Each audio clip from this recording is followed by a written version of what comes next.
Imagine that you cut the wires between your brain that allow it to control your muscles and feel sensations in your skin.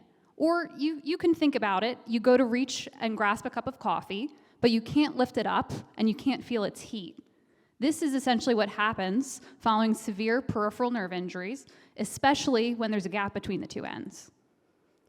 So after the nerve is completely severed, what happens is the nerve beyond the scope of the injury starts to break down, the muscles degrade and shrink, and ultimately sensation is lost. And without repair, these injuries often never recover. So to intervene, doctors will implant a nerve conduit, which is a single hollow tube that they implant to tie the two ends of the nerve back together. However, this gap is still maintained, and the nerve conduit is kind of like a tunnel, if you can think of it like that protects the nerve as it regrows and reaches the other side.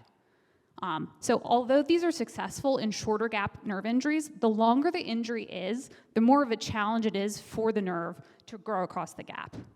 So over longer injury distances, you can see that the nerves will grow in a more disorganized fashion. They can grow in the wrong direction or be blocked by scar tissue.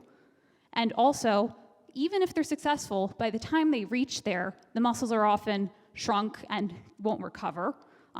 All of this time in the regrowth, the closed conduit cuts off access to critical support players like the blood supply and also other supportive cells.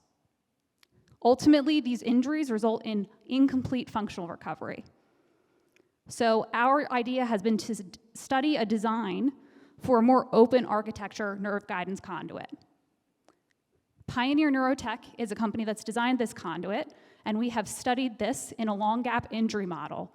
And thus far, what we've found is the nerve is able to regrow across the gap and reconnect to the other side.